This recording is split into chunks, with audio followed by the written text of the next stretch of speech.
नमस्कार।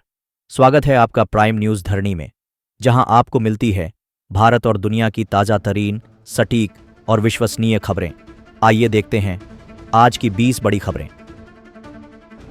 पाकिस्तान ने 7 से 8 मई की रात भारत के कई सैन्य ठिकानों पर ड्रोन और मिसाइल हमलों की नाकाम कोशिश की, जिसे भारत की एयर डिफेंस ने करारा जवाब देते हुए विफल कर दिया। प्रधानमंत्री मोदी ने तत्काल सभी मंत्रालयों की आपात बैठक बुलाई और ऑपरेशन सिंदूर की सफलता पर विपक्ष को भी जानकारी दी। एलओसी पर भारी गोलाबारी के बीच एक भारतीय जवान शहीद हुआ। देश भर में सुरक्षा चाक चौबंद कर दी गई है। ऑपरेशन सिंदूर के तहत पाकिस्तान की ओर से दागे गए मिसाइल और ड्रोन को भारत ने हवा में ही नष्ट कर दिया। जवाब में लाहौर के एयर डिफेंस सिस्टम को सटीक हमला कर ध्वस्त किया गया। भारतीय सेना ने चीन निर्मित HQ-9 सिस्टम समेत कई पाक रडार ठिकानों को नेस्तनाबूद कर दिया। एलओसी पर पाक की बर्बर गोलाबारी में 16 नागरिक मारे गए। अब भारत ने चिताया, हर हमला होगा दुगनी ताकत से जवाबी। विदेश मंत्री एस जयशंकर ने पाकिस्तान को खुली चेतावनी देते हुए कहा कि भारत किसी भी सैन्य हमले का बहुत सख्त जवाब देगा, बिल्कुल बिना झिझक। उन्होंने साफ कहा कि भारत युद्ध नहीं चाहता, लेकिन आतंकवाद और हमलों का जवाब जरूर देगा, जैसा कि 7 मई को किया गया। ईरान के विदेश मंत्री से मुलाकात में जयशंकर ने बताया कि भारत की कार्रवाई सीमित, निशानेदार और पूरी तरह जायज थी। विदेश सचिव विक्रम मिस्री ने साफ कहा, भारत ने आज सुबह लाहौर समेत पाकिस्तान के एयर डिफेंस सिस्टम पर सटीक हमला किया है। जवाब बिल्कुल तीखा और निर्णायक रहा। पाकिस्तान की तरफ से श्रीनगर, भुज, चंडीगढ़ और अन्य सैन्य ठिकानों पर मिसाइल हमलों की पुष्टि हुई है, जिनका मलबा अब बरामद हो रहा है। साथ ही मिस्री ने पाकिस्तान को वैश्विक आतंक का केंद्र बताते हुए कहा, TRF ने पहलगाम हमले की 2 बार जिम्मेदारी ली। अब हर झूठ और हमले का होगा करारा जवाब। केंद्र सरकार ने राष्ट्रीय सुरक्षा का हवाला देते हुए सभी OTT प्लेटफॉर्म्स को पाकिस्तानी वेब सीरीज, फिल्में, पॉडकास्ट और गानों को तुरंत हटाने का सख्त निर्देश दिया है। ये फैसला पहलगाम आतंकी हमले के बाद पाकिस्तान पर हुए भारतीय सेना के जवाबी स्ट्राइक के बाद लिया गया है। सूचना एवं प्रसारण मंत्रालय ने साफ कहा, अब भारत की डिजिटल स्क्रीन पर दुश्मन देश का कोई प्रचार नहीं चलेगा। रक्षा मंत्री राजनाथ सिंह ने ऑपरेशन सिंदूर में भारतीय सेना की अकल्पनीय सटीकता और वीरता की खुलकर सराहना की। सेना ने पाकिस्तान और POK में मौजूद 9 आतंकी ठिकानों को ध्वस्त कर बड़ी संख्या में आतंकवादियों को मार गिराया। ये करारा जवाब था पहलगाम हमले के गुनहगारों को। अब भारत सिर्फ सहायता नहीं, जवाब भी देता है, और वो भी बेहद सटीक तरीके से। भारतीय वायुसेना ने गुरुवार सुबह लाहौर सहित कई इलाकों में पाकिस्तान की एयर डिफेंस रडार और सिस्टम पर सटीक हमला कर उन्हें ध्वस्त कर दिया। ये कार्रवाई उस वक्त हुई जब पाकिस्तान ने भारत के 15 शहरों पर मिसाइल और ड्रोन से हमला किया था, जिसे भारत ने सफलतापूर्वक नाकाम किया। Suppression of enemy air defence SIAD के तहत यह ऑपरेशन भारत को हवाई वर्चस्व दिलाने की दिशा में अहम कदम साबित हुआ। अब दुश्मन के रडार चुप हैं और आसमान हमारा है।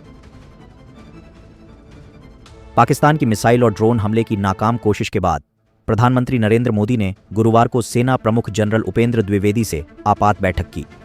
बैठक से कुछ घंटे पहले ही भारत ने बताया कि उसने अपने अत्याधुनिक S-400 एयर डिफेंस सिस्टम और हार्पी ड्रोन के जरिए पाकिस्तान की एयर डिफेंस साइट को लाहौर में ध्वस्त कर दिया है। पाकिस्तान ने बीती रात भारत के 15 शहरों में सैन्य ठिकानों पर हमला करने की कोशिश की थी, लेकिन भारत ने हर हमले को नाकाम कर दिया। अब भारत ने कड़ा जवाब देते हुए आतंकवादियों के ट्रेनिंग और ऑपरेशनल बेस को भी तबाह किया है। पाकिस्तान द्वारा भारत के 15 शहरों में मिसाइल और ड्रोन हमले की कोशिश को भारत ने अपने अत्याधुनिक S-400 सुदर्शन चक्र और इजरायली हार्पी ड्रोन से पूरी तरह विफल कर दिया। भारतीय वायुसेना ने S-400 से सभी मूविंग टारगेट्स को इंटरसेप्ट कर खत्म किया और फिर हार्पी ड्रोन से लाहौर समेत पाकिस्तान के एयर डिफेंस रडार को ध्वस्त कर दिया। ये हमला ऑपरेशन सिंदूर के एक दिन बाद हुआ, जिसमें भारत ने पाक और POK में 9 आतंकी ठिकानों को खत्म किया था और 100 से अधिक आतंकवादी मार गिराए थे। भारत ने कहा कि पाकिस्तान की ओर से हो रहे आतंकी हमलों और घुसपैठ का ये करारा जवाब है। ओडिशा सरकार भुवनेश्वर में अत्याधुनिक साइंस सिटी बनाने की घोषणा, जो वैज्ञानिक विकास को बढ़ावा देगी और 2036 तक विकसित ओडिशा के लक्ष्य को पूरा करेगी। ऑनलाइन निवेश धोखाधड़ी में नया खुलासा। ओडिशा में कटक के 50 वर्षीय व्यक्ति से 2.36 करोड़ रुपए ठगने वाले एक और आरोपी को गिरफ्तार किया गया। धोखाधड़ी का पर्दाफाश करते हुए कई महत्वपूर्ण सबूत जब्त किए गए। ओडिशा सरकार ने अगले हफ्ते से धान की खरीदारी शुरू करने की घोषणा की। 15 लाख मीट्रिक टन खरीद का लक्ष्य और किसानों को 48 घंटे में राशि मिल जाएगी। ओडिशा तेलंगाना सीमा पर माओवादियों के साथ मुठभेड़ में 3 जवान शहीद, 1 अन्य घायल, गोलीबारी जारी है। ओडिशा में गर्मी और उमस का कहर। ओडिशा में तापमान में 2 से 4 डिग्री की बढ़ोतरी। उमस और गर्मी से राहत की कोई संभावना नहीं, नागरिकों को सतर्क रहने की सलाह। 1999 के ऐसी 814 हाईजैकिंग के मास्टरमाइंड अब्दुल रऊफ अजहर को भारत के ऑपरेशन सिंदूर में ढेर कर दिया गया, जो कि पहलगाम आतंकवादी हमले के बदले में किया गया था, जिसमें 26 निर्दोष लोग मारे गए थे।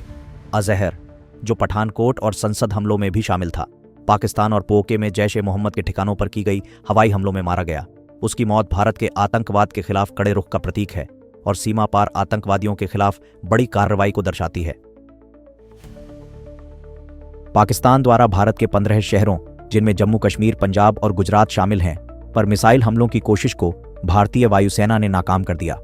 भारतीय सेना ने पाकिस्तान के एयर डिफेंस रडार और सिस्टम को निशाना बनाते हुए सटीक जवाबी कार्रवाई की, जिसमें पाकिस्तानी मिसाइलों को भारतीय S-400 रक्षा प्रणाली ने नष्ट कर दिया। यह हमला ऑपरेशन सिंदूर के बाद हुआ, जब भारतीय सेना ने पाकिस्तान और पाकिस्तान अधिकृत कश्मीर में आतंकवादी ठिकानों पर प्रहार किया था। गृह मंत्री अमित शाह ने जम्मू कश्मीर, उत्तर प्रदेश, पंजाब और अन्य सीमा राज्यों के अधिकारियों से अपील की है कि वे किसी भी आपात स्थिति के लिए तैयार रहें और सोशल मीडिया पर फैल रहे भारत विरोधी प्रचार को रोकने के लिए कड़ी कार्रवाई करें। उन्होंने कहा कि ऑपरेशन सिंदूर के बाद राष्ट्रीय एकता की भावना को और मजबूत किया गया है और अब समय है कि अफवाहों और फेक न्यूज पर सख्ती से नकेल कसी जाए। शाह ने अधिकारियों से आवश्यक सेवाओं की अनइंटरप्टेड आपूर्ति सुनिश्चित करने और सोशल मीडिया पर चल रही गलत सूचनाओं पर पैनी नजर रखने को कहा।